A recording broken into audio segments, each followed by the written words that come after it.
Hey, everybody, and welcome back to the Free to Be podcast with your host, me, Jazzy P. As I embark on this podcasting journey, I'm trying out some new things. I'm trying to figure out what it is that the people want, what it is that I want, how to really make those things mesh and meld together. So I want to start this episode of the podcast with the segment. I'm working on the title, right?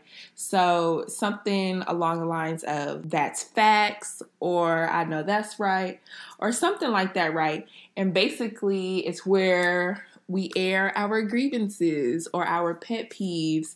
I know this is popular on some of my favorite podcasts, so I don't want to completely rip off what they do, but I really do like that aspect, right? So I appreciate y'all for going along on this journey with me.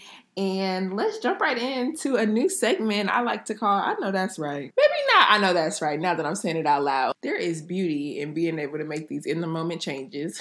Let's call all this segment That's Facts. So one thing that really irritates me and irks me and annoys me to no end, and this has come up from time to time when people look to me to get other people together, and that's adults that don't do what they're supposed to do. And I don't mean you forgot to turn on the dishwasher, you missed a doctor's appointment. I'm talking about the adults that don't clean the kitchen at all. I'm talking about the adults that don't schedule doctor appointments at all. And really, I'm not even talking about that either, because that's your business. Do what you want to do. More so, what I'm talking about are adults that voluntarily agree to do something, or have agreed to do something, have agreed to be a part of something, and then they don't do what it takes to reach this level of success or meet these high standards and expectations. Or if they enter into something and knowingly and willingly disregard the expectations of the group or the expectations of the situation. Going in knowingly, knowing that they're going to be deceptive, but they present as being on board or being collaborative. Like, that is completely and totally annoying. Adults that don't do what they're supposed to do it's not number one, but it's definitely in my top 5. And then my second grievance for today is one that doesn't just affect me, but affects the people around me. And this really frustrates me to no end. And that's people that speed through residential neighborhoods. I get it. We're busy. We all have places to go and things to do. And I get it. Not everybody has kids and they're even thinking about children running out in the street. But speeding through residential neighborhoods is so completely and totally frustrating. Like, it literally boils my blood. My blood is literally boiled 212 degrees, literally, quite literally, whenever I see anyone speeding through a residential neighborhood. But how incredibly frustrating, insensitive, and dumb is it to speed through a residential neighborhood? Now, there was a time, and even now, kids aren't really playing outside as much, so it's not really a concern or even something that a lot of drivers probably consider. But when you're in a residential neighborhood, you need to be looking out for kids. You need to be looking out for toys. You need to look out for bikes, people playing in the street, even families walking in the street, walking their dogs. It is so inconsiderate and irresponsible to speed through a residential neighborhood, going 40 miles an hour down a residential neighborhood. That's ridiculous. And I really turn into a full Karen, maybe not a full Karen, a partial Karen, whenever somebody is speeding down a residential neighborhood or speeding down a road in a residential neighborhood. And this has always irritated me. Even before I had kids, this was irritating to me and frustrating to me. But now, especially since I do have a son and he wants to play outside and wants to ride his bike in the street, it's should be understood and respected that residential neighborhoods are communal places, right? And so everybody should share the space and should be considerate of one another. And that includes the drivers and people that don't have kids. Stop speeding through residential neighborhoods. You never know when a kid is going to jump out. And if you have spent any amount of time with any children, you know that they are wiggly and squiggly and they move incredibly fast and they're incredibly agile. So you may have a hold of the child in 1 second and then they duck and move, bob and weave, and next thing you know, now they're in the middle of the street. Now they're in the middle of the street and they're flattened because you wanted to drive 40 miles an hour to your house in a residential neighborhood. You're already in the neighborhood. Why are you driving so fast? Why are you driving so fast? The only exception is if you have diarrhea. And even then, that's really not an excuse, because is diarrhea really worth ending a child's life? No, I didn't think so. So please stop speeding through residential neighborhoods. That section got a little bit dark. I just finished reading this book, Tender is the Flesh, and that book was really dark. So I apologize for that macabre rant. Also, Bookie, it's okay if you speed through the residential neighborhood. Well, it's not okay.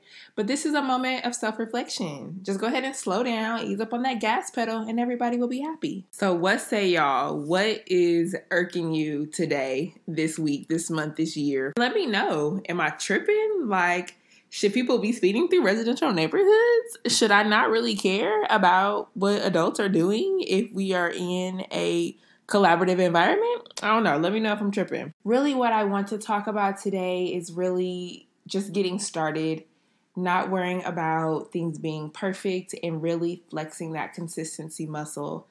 As some of you may know, I started my podcast in 2000, maybe 18 or at the top of 2019, and I did a few episodes then, but I stopped because I had all of these expectations for myself, and as a result, I had like analysis paralysis, right? Or I was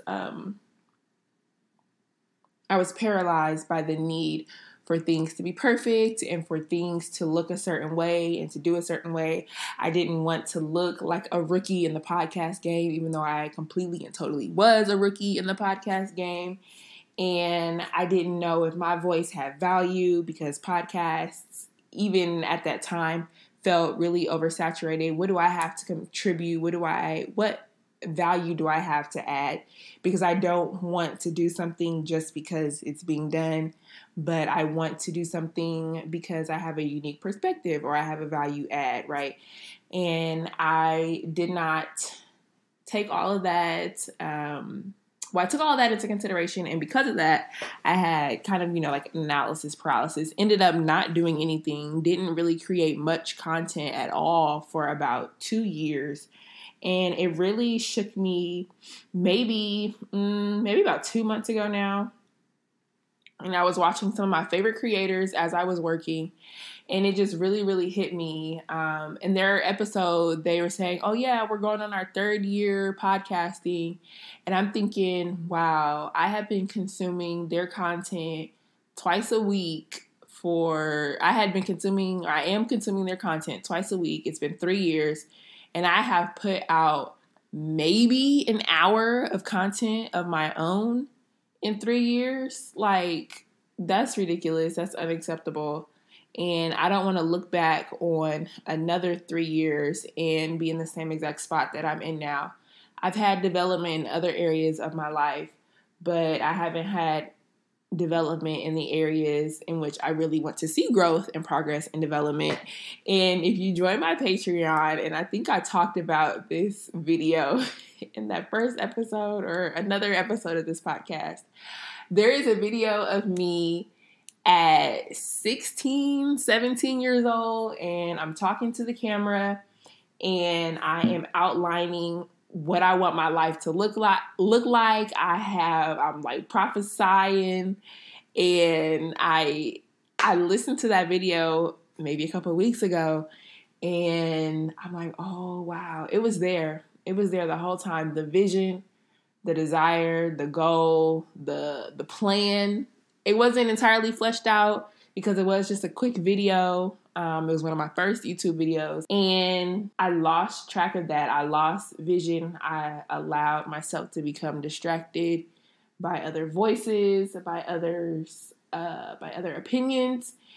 And watching that video in combination with listening to those creators saying that they've been creating consistently for 3 years and I haven't created much for 3 years, that really lit a fire under me. So I always want to contribute. I always want to add value, but I'm also in this space and in this season where consistency is my number one priority and my number one value. I said I'm going to put out a podcast episode once a week for, I said indefinitely. And so to me, that maybe looks like until the end of December. Maybe I'll regroup, jump back in the end of January. I don't know.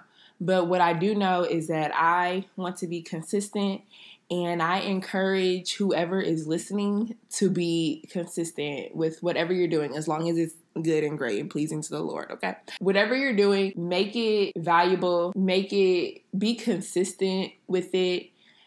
Regroup. You may have fallen off, but it's okay to regroup. Take this time, take this moment. Let my words fill your soul and your spirit. Let it light a fire under you to revisit those old plans, because I know y'all made plans and timelines when y'all were in school and y'all was cleaning up and y'all opened up a box, so y'all watched the old video. You was like, dang, your younger self was talking to your present self. I know. Everybody got something like that. You owe it to your younger self to achieve those dreams, work towards those goals, to live the life that your naive younger self knew that you could live. Because maybe it is important to retain and hold on to some of that naivete, but now you also have life experience and wisdom. And if you combine those, you'll be unstoppable. So this podcast episode is one about being a rookie. It's okay to make mistakes.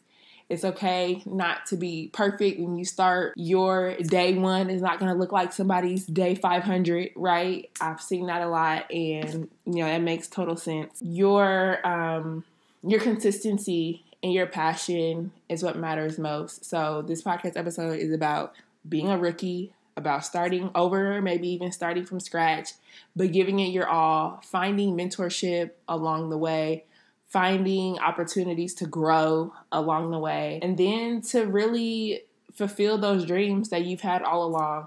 And maybe somebody told you that they were too ambitious, or maybe somebody told you that it's never been done before, or maybe you've never seen it done before, and you're like, how in the world am I going to make this happen? You owe it to yourself to make it happen. If you have the vision, if you are able to envision, then you can make it happen. And what I've also learned, and not necessarily in this space, but I'm absolutely going to apply it to this space. Sometimes you just need to get started. Once you get started and keep moving, it develops. It like snowballs. You start with just a little something, and then as you keep going and you build up that momentum, you pick up, you add to, and you learn as you grow. And before you know it, you have this big, beautiful, thriving, whatever it is. So I hope that everybody here snowballs into success and they live the life that their younger self always knew that they could live.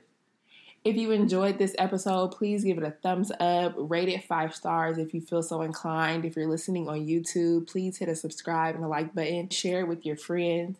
If you want some exclusive content, then join my Patreon at patreon.com/freetobejazzy.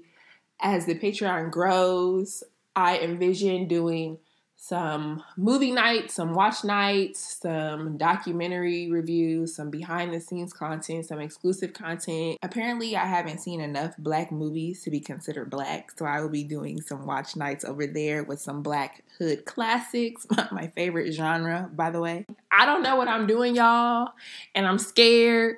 I've been a creator for 5.5 years, but it has not been consistent for 5.5 years. I did really, really well for a period of time, and then I fell off, but I'm back at it. And life is all about ups and downs, peaks and valleys. But I'm really riding this wave. Consistency is my value in this season. And I hope that y'all will consistently listen to me and support my content. Until next time, peace. I really need to start adding my video component because I am so animated when I'm recording these episodes.